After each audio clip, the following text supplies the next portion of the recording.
1% of dudes rapping, they ain't nice as me. 98% ain't live the same type of life as me. The judge gave me life and then they sent me where the life is be. That level 4 with depth and vice, the type of stuff they like to see. Two choices, fight or flee. I refuse to die a chump. I never been a mark, but damn, it's scary when that riot jump. I seen dudes cry, get pumped, and some sexually brutalized. Knew a dude who lost his life and he was only doing 5 year-long racial fights when homie all you do is ride. Lonely days and nights up in a hole causing suicide. From the moment you arrive, you see the Mexican mafia, AB skinheads with big giant swastikas, pro-black philosophers, the BGF, the Kumi, and Muslims who will murk you from the nation to the Sunni. That MS was loony, quick to ride up on they rival. Even Christians went to church, hide knives up in a Bible. Political and tribal, the Crips and Damus, the Long Beach, the Hubs and the Dubs and the Grooves, the IE, the Bakersfield, the Dago Pyrus, the Hustlers quick to roll, the gangsters gon' move. Whatever clique you choose, you better.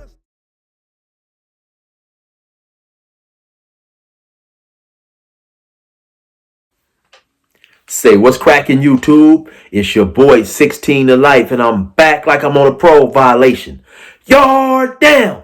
For those of y'all that's new to my page, in 1994, I got arrested. I was eventually sentenced to 16 years plus life, and I served 24 years straight in the California prison system. Yeah, that's me gassing on the intro. Like I keep telling y'all, the flow is nothing like Curtis Blow. Hey, check it out. That song is finally available, but for right now, it's a 10-song EP available only on CD. If you want to get it, get at me at 16tolifemusic@gmail.com, or you can send me a DM on Instagram at 16DALIFE 16 to life. Cash at me $20 and I'll get it right to you, man. Now let's hop right up into this video. So today I'm gonna be doing a reaction to a channel known as Street Stars, and so I'm reacting to an interesting and intriguing video. Kind of unusual in the fact where a dude is detailing how he was assaulted in a federal prison. And so that's something, of course, that you don't hear men speak about. You know, he goes on to mention how he was really a square and he wasn't really caught up in that life in the full interview. He said he started robbing banks not for the money, but basically because someone came to him and challenged his ego, challenged him as a man, saying that you're scared to do this. And he was basically just trying to fit in. And so he ends up going to do this bank robbery, gets caught, and he gets sentenced to 39 years in federal prison. And he does 25 years. I think he said that he was assaulted somewhere around within the first month of him being introduced into the federal prison system. I believe he was around 21, 22 years old. So anyway, without further ado, let's hop right up into this video. So again, as far as you want to take this, again, I'm not going to have you reenact the whole thing, but as far as you want to take it, the day of this happening. The first time? The first time. What can you walk us through as far as what happened? Like, how did you not see it coming, if you don't mind me asking?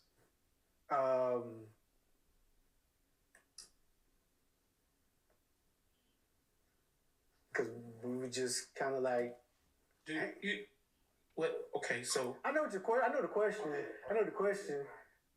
Because, again, I had already been hanging out with him most of the day in, day out, sitting in the cell, talking, rapping. I think we had started drinking a little bit because they had hooch. The hooch. So, Yeah, hooch, yeah. Yeah, so we got to drink a little bit, had a little hooch. In his cell, because he had a cell by himself, got to use the bathroom. And once I started using the bathroom, we just came up behind me and just grabbed me and put me on the bed. And so let me ask. Now, by me doing 24 years in prison, I've heard sometimes that would be a tactic of individuals who love to assault others in prison. They would get them drunk, they would assault them. Another tactic I heard of that some dudes would use is they would get someone in their cell who was new, fresh to prison, wasn't used to working out, and say, hey man, you want to work out? They work out with them, do a whole lot of stuff, burpees and lifting the bag, get them real tired. Then when they was unable to defend themselves, take advantage of them. But yeah, it's a cold situation. Yeah, because he's like you say, he was a country bumpkin type dude.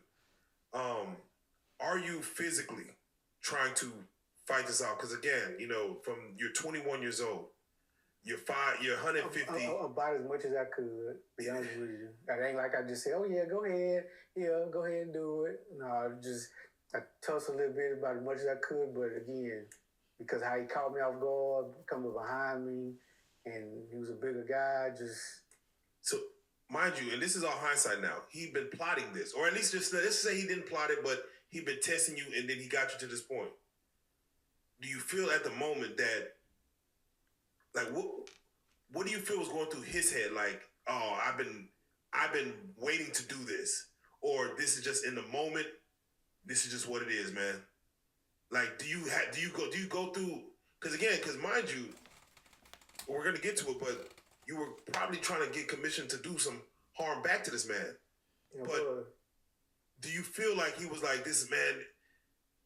I let. Do you feel guilt? Be like, man, I led this dude into this situation to make this happen. Do you feel like any of that was your fault, or you feel like, man, he just really took advantage, and I need to do some harm to this man? I felt like he took advantage all the way up until I need to do some harm, because after everything was over with, I just kind of wanted to everything just be over with. And then I was hoping he didn't tell nobody. I was hoping nothing ever came out of it. I just stopped hanging around him, but I don't really know how everybody started finding out, but I think the only other way was he could have said, oh yeah, I fucked him. And it was always, how you say, my story against his story. So because it was my story against his story, the only way everybody felt like it was able to be settled was got to do something to him. He basically said that once the event happened, he was just trying to get it over with. He wanted it forgot about. He wasn't trying to get no recourse, which is extremely rare, man, because I think most individuals in that situation, of course, who are impressionable around that age, he said he was only in prison for about a month. You have 39 years in a federal prison. So it would seem like he would be, especially since he was initially worried about what people thought about him and stuff like that. It seemed like he would, he would want nothing but revenge. I think most men would, but he chose to he wanted to just let it go and get it over with, I guess. And man, to each his own. But yeah, that's tough. So it was either you do something to him or we do something to you. And after this happened, like, what was going through your mind? Were you hurt? Or you like, did you think like, can you just kind of walk us through like what goes through a man's mind when something like this happens? Yeah, my hurt. Normally people get put in, what's it called? The infirmary? Did you seek to go? I didn't tell nobody. I really, okay, I know you all have heard plenty of stories about women out here that get raped. Right. And how after it happens, even if they know the person, somebody that they've known for a long time, they still don't want nobody to know. They still don't want it to, they just want it to be an isolated incident. That's kind of what I was going to do. Right. It happened. It was over with. And I was just like, man, I like I said, I just stopped hanging out with the dude. I stopped going around him. And once again, I can see the comparison that he's trying to make, of a woman being on the street. She's embarrassed, and so she doesn't want this to get out. People may somehow feel that it is her fault or she played a part in it. But in this situation where being in prison, where that is pretty much the worst thing a man can experience, and in a place where revenge for something like that is not only expected, it's almost applauded, and it's the right thing to do. If you take a consensus in prison, for an individual to be able to let this go is just it's rough. But like he said initially in the longer interview you can see on Street Stars, the longer interview, he said, he wasn't really about that life. And so, when you venture into a life that you really not about, unfortunately, sometimes things are going to come up. And if you're not about that life, you're not going to have the heart to do it. I don't see how most men would be willing to let something like that go. Stayed in my unit. I would still come out and watch TV and whatnot, but I would not go nowhere where he was. And Did he try you again? Did he ever try to make it? I've never talked. Well, he was sending word through other people that we knew, like from New Orleans, that was in my unit. Hey, tell at that point it was Lil Red. Hey, tell Lil Red to come on over here and talk to me. And so I have to ask, how long did it take you to, one, physically recover, two, mentally recover, in regards to just getting back to normal? physically, probably, I don't know. I don't even know the time frame, but mentally, I mean, I think mentally deep down, I still have maybe some issues. Because even at one point, once I got to North Carolina, I started going to therapy. Started seeing a therapist, and for 10 years, I was in and out of therapy, and most of that was because of that, and to just learn about me in general, about my childhood, about me, why I was the way I was, and then Wow, he said he was in therapy for 10 years. You know, that's on and off. That's something that it would seem that's something that seemed like it would be extremely traumatizing to the male psyche, because here you are in a, you know, it's already tough being raised up as a male, because we are expected to do certain things, right? We're expected not to have certain emotions, and then on top of that, you get pushed into prison, into a place where violence is expected. And so yeah, it's mind boggling. how to continue to survive in prison from that point. Like Baba Shaka was saying, technically, once word gets around that this happened, there should have been some type of form of either retaliation. Again, you already kept it solid. Like there should have been somebody in your corner. Yeah, that's what I was saying. Either they came to me. I saying they because it was Louisiana people and California people, because I was hanging around a lot of Crips too, and so it was like a collective. They was like, hey, if you're going to continue to hang around us and be with us, then you got to do something.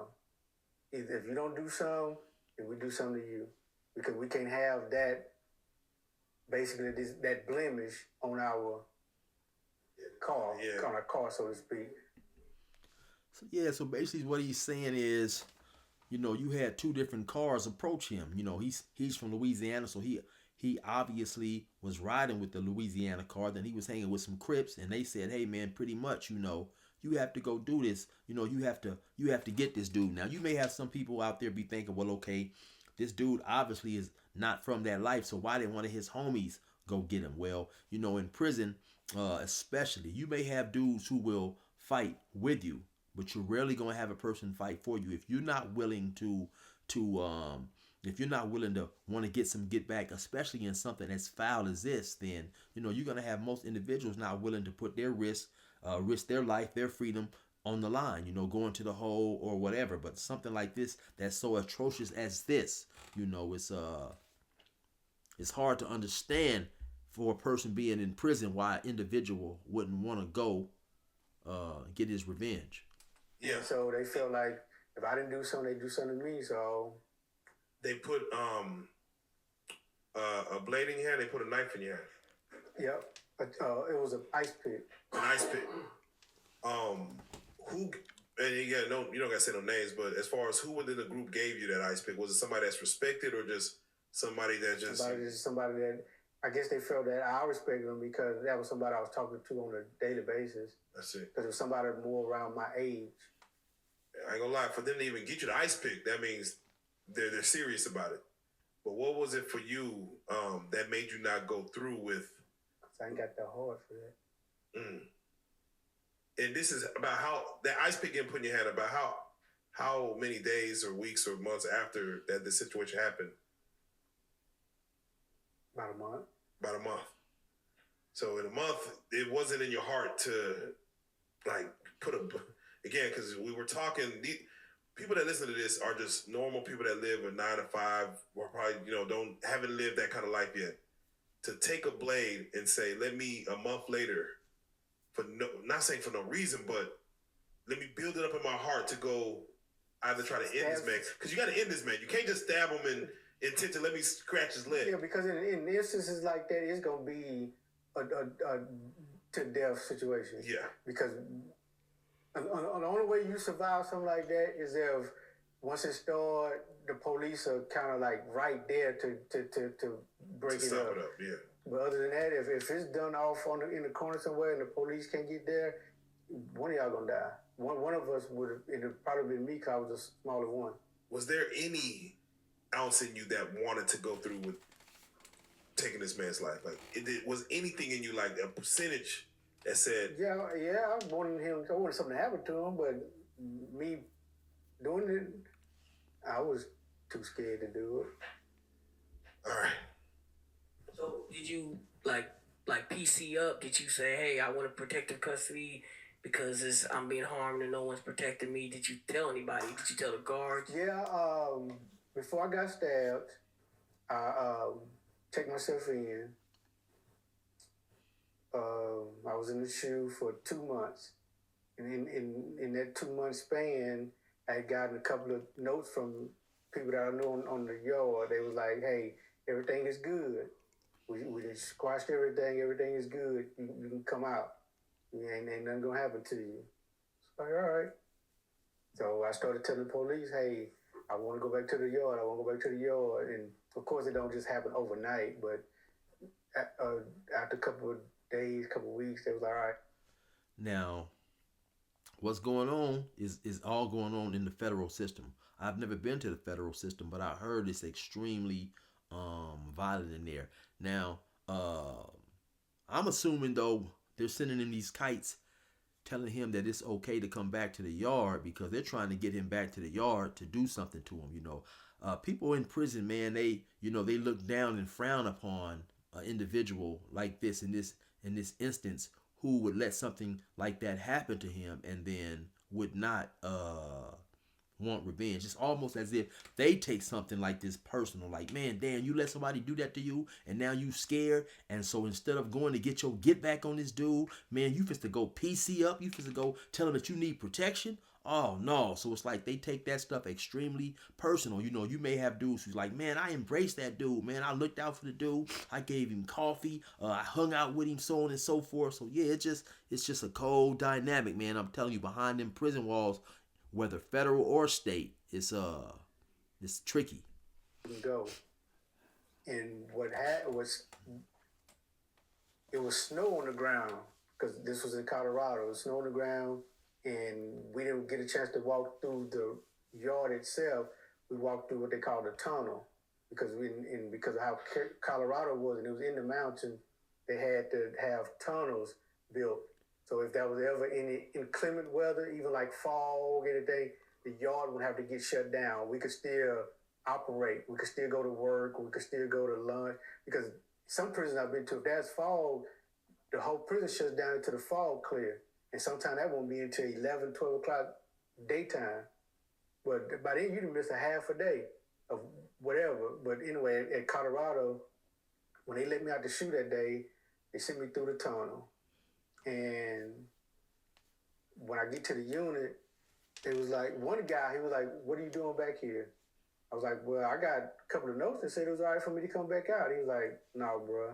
No, cuz you got to go back up. You got to go back up. I was like, hold on. It was like, no, you let that shit happen to you. You can't be out here with us. You can't let that shit. He said, hold on, I'll be right back. See, exactly what I said, so when he bounced back to the yard, they surprised the scene. They like, oh man, what you doing back? Because basically now in their eyes, this dude is the ultimate buster. He is the ultimate mark or coward. Okay, you gonna let someone do something like that to you? We don't want you hanging around, So, but as he said in the full-length interview, he was very naive to prison. He was very naive to this life. He had actually been to the military before. I believe it was the Army or something like that. And just, he got caught up in a situation he just wasn't built for. And I'm standing in the cell talking to somebody, and next thing I know, he comes back in. He has gloves on his hands. So I was like, oh shit, this ain't finna go right.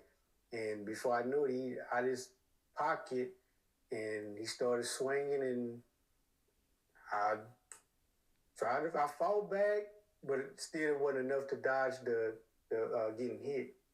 And then I ended up getting out of the cell, and the police came, and I had a knot on my head, and that's kind of how everything, I got caught from that, and then I went back in the shoe. How long did you stay in there? The second time after I got stabbed, 7 months until I got transferred to another prison. Where did you get stabbed? I got hit in my arm and in my chest and in my back. The sensation of being stabbed, was it an ice pick, or do you even know what it was that hit you? I assume it was, I say ice pick, but that sensation, did you know it happened as it happened? You know, just the adrenaline of it all didn't register until after I got to the lieutenant office, and they was like, "Were you fighting?" I was like, "No." It was like, "Yeah, you are, because you got a bruise on your forehead." I was like, "No, I wasn't." It's like, hold on, take your shirt off. And when I took my shirt off, that's when I seen I had been cut in my arm. But the police standing behind me was like, "Yeah, you got a cut on your back." And the police was like, "It's like, damn." I was like, all right. Damn. And at this time, you're still 21? Nah, by Florence, I was 22, 23.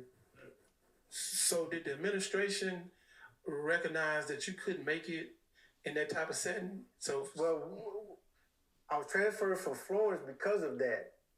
And then once I went to Florence, the next penitentiary I went to was Allenwood, Pennsylvania. So now I went from Kansas to Colorado to Pennsylvania. I did some good time at Pennsylvania until... So I bet, of course, he's going to say he done some good time until somebody who was at the other prison when he was assaulted came there. Because even though whatever, and it's whatever prison system it is, whether it's in California, Texas, whatever, federal, no matter how massive or how many prisons may be involved in that system, it's still a small system, man. Word travels fast. Word gets around. I have never been out of prison the entire 24 years where someone wasn't there from another prison that I had been. So anything you do in prison, it's eventually going to follow you and catch up with you. Past started to catch up with me again. People from one prison came there and was like, "Hey, he got raped at this prison, then he got stabbed here." So it was like, right. No, dude, you can't be on this compound either. But it just so happened that the psychology department came through and started talking to me, and they found out that although my sentence made me have to be in a penitentiary, my adjustment to the penitentiary life wasn't all that great. So they put what they call a management variable on me. And the management variable is basically a waiver. So pretty much it seems like he got lucky. You know, it seems like they ended up moving him from some more of those notorious prisons and put him somewhere where he could do his time in peace.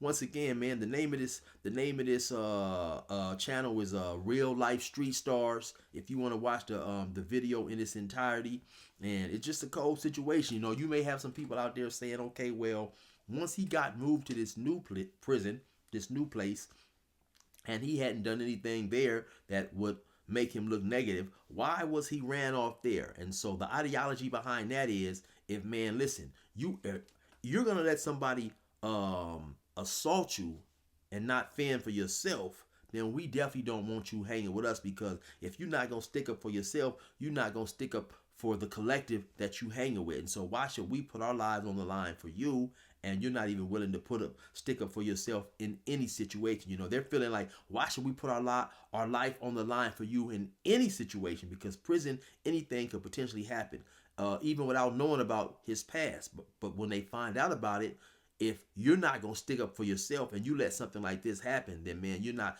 not worthy to hang with us, and we don't want you around. And so that's why they told him he had to go. But anyway, man, you already know what it is. It's your boy 16 to life.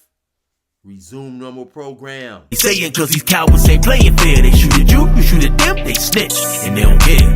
Fuck gang banging, I'd rather be a square.